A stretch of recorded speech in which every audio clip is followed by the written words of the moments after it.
বাংলাদেশে IT industry 90 তে শুরু হয়, mostly based on the hardware, some Fox pro visual basic দিয়ে কিছু software program, that's it. Over the last 31 years আমাদের ইন্ডাস্ট্রি ডেভেলপ করছে। আমি ইআরপি নিয়ে কাজ করছি, কেউ এইচআর নিয়ে কাজ করছে, কেউ জিআইএস নিয়ে কাজ করছে, কেউ ফাইবার অপটিক্স কেবল কোম্পানি তৈরি করে ফেলছে। So over the time period আমরা সফটওয়্যার এবং হার্ডওয়্যার বা নেটওয়ার্কিং ডিফারেন্ট আইটিএম এ আমাদের ক্যাপাসিটি 30 ইয়ার্সে আমাদের একটা জায়গায় আসছে। আমার কাছে মনে হয় যে আমাদের গভর্নমেন্ট এটা পুরোপুরি জানেন না যে আমরা কতখানি ক্যাপাবল। ক্যাটাগরি ধরে আমরা যে জায়গাগুলোতে ক্যাপাবিলিটি আমাদের তৈরি হয়েছে সেই জায়গাগুলোতে আমরা একটু বিদেশকে বর্জন করতে হবে। সেটা যদি বর্জন করা শুরু করি সেটা আমাদের জন্য ভালো হবে। তবে আমি দুঃখ প্রকাশ করব, আমরা আমাদের কাস্টমারদেরকে কনফিডেন্স দিতে পারি না। আমরা একটা কোম্পানি গিয়ে কাস্টমার আমাদের থেকে যে কোনো আইটি সলিউশন চাইছে, আমি বলছি ইয়েস আমি এই আইটি সলিউশন প্রোভাইড করি, বলে আমি নিজে আইটি সলিউশনটা নাম শুনি নাই, আমি আর&ডি করবো, দেন বানাবো, দেন কাস্টমারকে সার্ভিস দিব।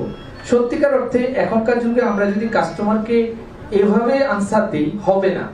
আমার কাছে একটু রেডিনেস থাকতে হবে যে আমি একটা জিনিস দিব, আমি তাকে এটা প্রপারলি ডেলিভার করতে পারবো, আমি ইমপ্লিমেন্ট করতে পারবো, আমি সাপোর্ট করতে পারবো। যদি আমি এই জিনিসগুলো না করতে পারি আমাদের বলা উচিত না। আমরা একটা কোম্পানি সত্যিকার অর্থে সবগুলা সাবজেক্টে কাজ করা উচিত না, আমাদেরকে একটু ক্লাসিফাইড হওয়া উচিত যে আমরা কোন সাবজেক্টটাতে সবচেয়ে ভালো সেটা দিয়ে আমরা ওয়ার্কআউট করব। Still there are many kinds of thing, যেমন আইওটিতে আমাদের দেশ এখন উন্নত না, আমরা রোবোটিক্সে এখন উন্নত না, আমাদের অনেক টাইপের অ্যাপ্লিকেশন আছে লাইক স্ক্যাডা সিস্টেম, এই ধরনের সিস্টেমে আমাদের দেশ উন্নত না। অবশ্যই আমরা বিদেশি কোম্পানি থেকে সার্ভিস নিতে হবে। এই মুহূর্তে আমরা যদি বলি যে আমরা প্রসেসর তৈরি করি, অফকোর্স না, আমরা প্রসেসর তৈরি করি না, we can go for assembling. So আমাদের আসলে ফরেন লোকালের এখানে আসলে ভার্সাস হবে না, it is not the debate, it is a mixing. এটা সারা দুনিয়াতে, ইভেন যদি বলি যে আমি ইউনাইটেড স্টেটস, সেখানেও তারা কমপ্লিটলি ক্যাপেবল না। আমি যদি চায়না বলি, they are dependent on Taiwan in many points, Japan in many points. So it's just a mix up. আমাদেরকে আমাদের লোকাল মার্কেটে যে জিনিসগুলো আছে সেগুলোকে প্রায়োরিটাইজ করতে হবে।